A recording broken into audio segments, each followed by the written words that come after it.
नमस्कार दोस्तों, स्वागत है आपका इन्वेस्टिंग दर्पण की एक और नॉलेजफुल वीडियो में। और आज इस वीडियो में मैं आपसे डिस्कस करूंगा हेल्थ सेक्टर से जुड़े हुए एक शानदार स्टॉक नारायण हृदयाल लिमिटेड को।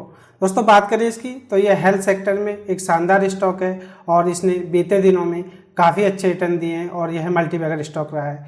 जानेंगे आज इस स्टॉक के बारे में कि यह स्टॉक इन्वेस्टमेंट के हिसाब से कैसा दिखाई देता है, और मैं चाहूँगा आप इनकी वेबसाइट को एक बार जरूर विजिट करें। तो देखेंगे क्या इस समय इस स्टॉक में इन्वेस्ट किया जा सकता है या नहीं। तो बने रहिए वीडियो में। बात करें नारायण हृदयाल लिमिटेड की तो इसका मार्केट कैप 20,240 करोड़ रुपए है। तो कहा जा सकता है कि एक लार्ज कैप स्टॉक है। और इसके करंट प्राइस की बात करें तो 990 रुपये है।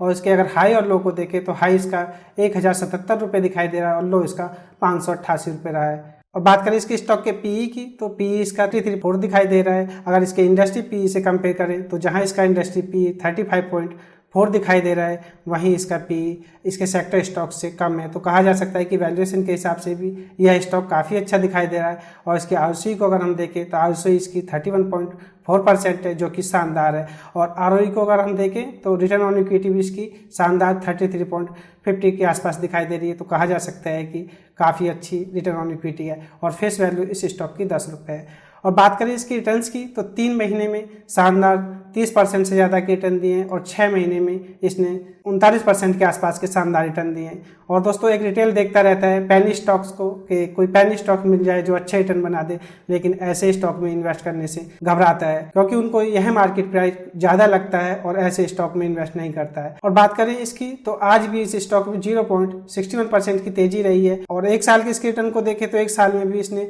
लगभग 55% के आसपास के रिटर्न दिए और 3 साल में इसने 53.10% के सीजीआर से रिटर्न दिए और 5 साल में 32.5% के सीजीआर से रिटर्न दिए।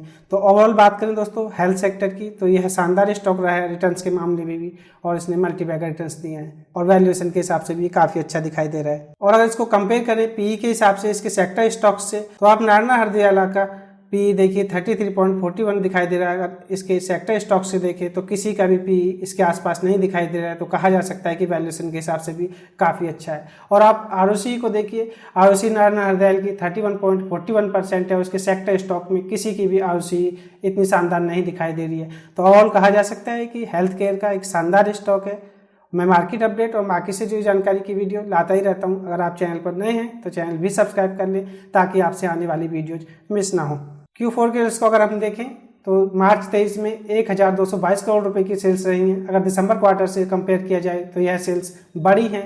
बात करें ऑपरेटिंग प्रॉफिट मार्जिन की तो जहां दिसंबर 22 में 254 करोड़ रुपए था, मार्च 23 में बढ़कर के 276 करोड़ रुपए हो गया है। तो कह सकते हैं कि ऑपरेटिंग प्रॉफिट मार्जिन भी अच्छी तरह से बढ़े हैं क्वार्टर एंड क्वार्टर बेसिस के हिसाब से। और बात करें नेट प्रॉफिट की तो जहां दिसंबर 22 में 154 करोड़ रुपए था, वह बढ़ करके 173 करोड़ रुपए हो गया है। तो कहा जा सकता है कि क्वार्टर एंड क्वार्टर बेसिस के हिसाब से इनके नेट प्रॉफिट भी बढ़े हैं।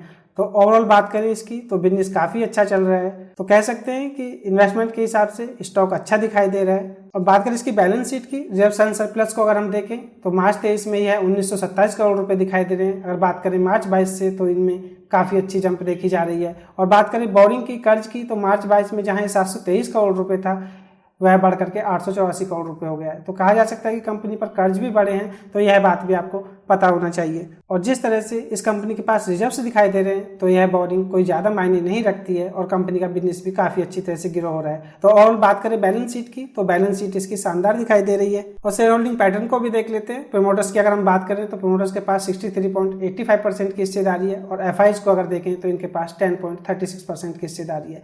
डीआईज की अगर हम बात करें तो 14.14% की हिस्सेदारी है। और पब्लिक शेयर होल्डर्स की अगर बात करें तो 11.01% की हिस्सेदारी इनके पास दिखाई दे रही है। अदर्स की बात करें तो 0.63% की हिस्सेदारी है।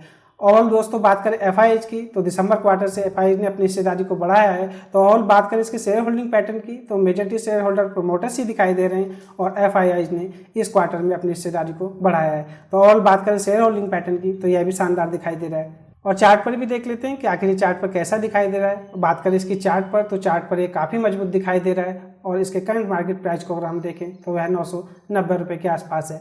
उसके 5 दिन के मूविंग एवरेज को देखें तो 992 रुपये दिखाई दे रहा है और 9 दिन का मूविंग एवरेज 994 रुपये रहा है और 13 दिन का मूविंग एवरेज 990 रुपये रहा है और 21 दिन का EMA 972 रुपये है और 50 दिन का EMA 908 रुपये है और 100 डे का EMA इसका 894 रुपये रहा है और 200 दिन का EMA 791 रुपये है। तो और दोस्तों बात करें इसकी तो यह इस समय अपने 5 दिन और 9 दिन के मूविंग एवरेज के आसपास ही ट्रेड करता हुआ नजर आ रहा है और बाकी मूविंग एवरेज से बात करें तो ये ऊपर ही ट्रेड कर रहा है। तो कहा जा सकता है जिस तरह से चार्ट पर स्टॉक दिखाई दे रहा है और इसकी अगर MACD लाइन को देखें तो MACD लाइन भी इसकी सिग्नल लाइन से नीचे की तरफ का इशारा कर रही है। तो हो सकता है कि इस स्टॉक में आने वाले दिनों में आपको गिरावट देखने को मिले। बात करें इसके RSI की तो RSI भी इसकी नीचे की तरफ का इशारा कर रही है जो कि 57 के आसपास दिखाई दे रही है। तो और बात करें नारायण हृदयालय की तो यह चार्ट पर 50-50 दिखाई दे रहा है दोस्तों। बात करें इसकी तो यहाँ से यह स्टॉक ऊपर भी जा सकता है और नीचे भी जा सकता है। और आप सोच रहे होंगे कि आखिर इस स्टॉक में क्या किया जाए, क्या इसके करंट मार्केट प्राइस पर इसमें पोजीशन बना ली जाए।